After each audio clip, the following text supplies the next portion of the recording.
Hi, welcome back. Welcome to our homestead. It is a beautiful day here in South Carolina. And as you guys can recall, we have been self-pollinating both our cucumbers and our squash. And I'll be honest, we have not had the greatest success with our cucumbers. You can look down and see that. Let's see if I can find some guys here. We really have not had any success. I think we may have had success with one guy here. I think that guy may be fertilized and that one's not. And I don't think you should be having to look. Oh, this is our biggest. And I'm pretty sure this guy right here is fertilized because that's our biggest cucumber that we've ever seen. So fingers crossed. I'm terribly excited. We had to change a few things about getting the pollen from the male to the female. As you guys can recall, this is the first year we've lived on this homestead. This area was highly wooded. There were never any flowers here, just a whole bunch of trees. And we have not seen very many bees. We have planted some plants that attract a few butterflies and a few bees, but our weather has been kind of up and down. And I really didn't want to miss an opportunity to learn, one, but two, get some fruit. We have had great success with the things we haven't had really to pollinate, like our herbs. And as you can see, our onions, our sweet onions have done beautifully. I mean, they are just doing a brilliant job. We've had a much better time of fertilizing our squash. Typically, you get male squash before you get females, but our bushes, we have two of them, have done the opposite. We got females before we got males. So unfortunately, there was nothing to fertilize them with. But my photographer, Tate and Tyson here, we have my two photographers here, showed you, we've named them. This one's Jerry. This is Jerry. We've named our squash there Jerry. This is our biggest one there. But we have tons and tons. And these guys have been easier to fertilize. And we just have squash popping up all over the garden, and we are terribly just thrilled about that because as the kids are out of school for C19, this has been a wonderful project for them to help me to fertilize all over the garden. What's this guy's name? This is Jimmy. This is our biggest squash. I mean, just huge, and we look forward, I hate to say, to eat Jerry once Jerry ripens on the vine.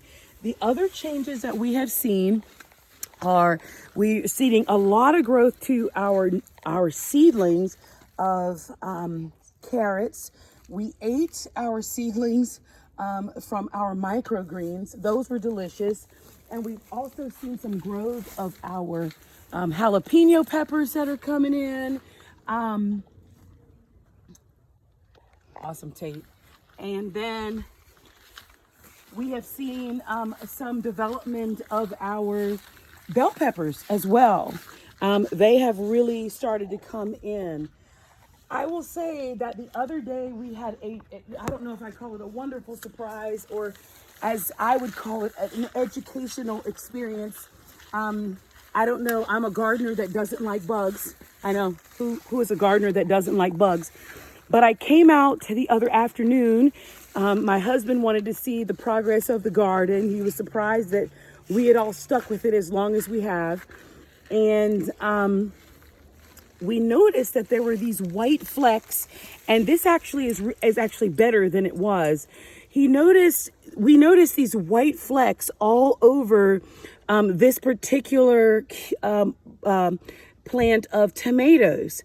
And I was like, what are these little white flecks? And he said, honey, I think I see some bugs.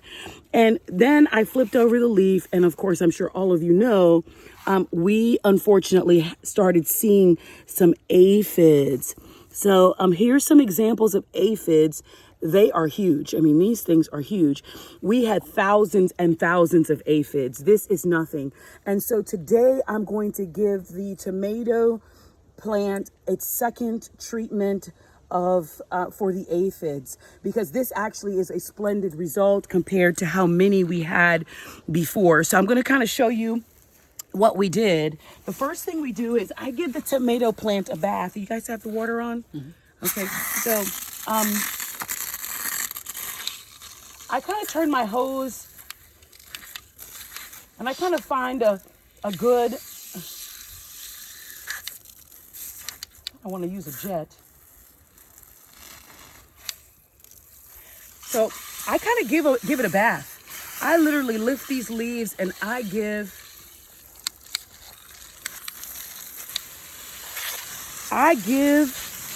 the plant a good bath. And that's what I call it. I give it a bath. And really what it's doing is it is knocking off the vast majority of the aphids. It's knocking them off the plants. Okay? And I just give the plant a good old washing. And I'm trying to make sure that I'm getting underneath the leaf, because that's where the vast majority of the aphids are hanging out, as I showed you. And I'm literally just lifting them up. And that's because they have a very soft skin. And it just hurts these little guys. And then they also can't stick to the tomato plant. Oddly enough, tomatoes can handle a fair share of aphids and not be damaged. I don't know how that is. My tomatoes actually look pretty good. I was just shocked at the number of aphids that seem to pop up overnight. I come out to the garden a couple times a day and I didn't notice them. I was kind of upset that I didn't notice them. Got a little tearful. My kids thought I was strange because I was crying over my tomato bush, but I was. And so I'm done giving this guy a bath here. You want to, give it a good bath, but you don't want to destroy the plant with water. But tomatoes, they're pretty forgiving. So I kind of get off all those, so I give it a good washing. And I'm just going to do one bush for you. These plants, I did not see any aphids on them, but I kind of want to protect these plants as well. So I'm watering these plants down as well, just giving them a bath. And you really, if you want to, you can stop here. You can use water only, but with the degree of infestation I had, I just didn't feel comfortable with that.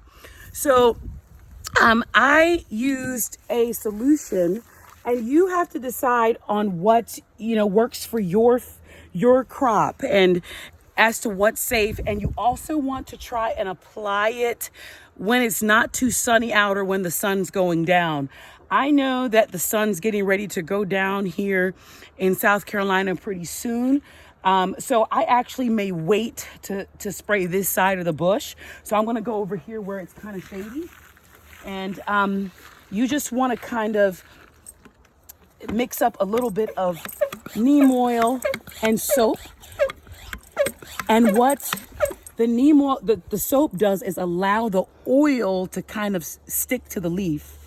And see, just give it a little mist. And you want to kind of direct it again to the underside of the leaf. You cannot apply neem oil in the sun. It's just not a good idea, else it'll kind of burn the leaves. So you want to be sparing. And if you're not sure about your neem oil, what I would suggest you do is just test a small portion of your bush, and then come back in a couple of days and see how things go. If it seems as though your plant is getting damaged, then you may want to decrease the solution of either your oil or your soap. And then again, give it another little test. I would not apply this every single day. The last time I did this was a couple of days ago, just to kind of give it a rest and see how things are going. We'll be checking back with you guys from time to time, letting you know how this is working. We welcome any suggestions from you guys, and just check back with us here at the Crumb on Blue Roan.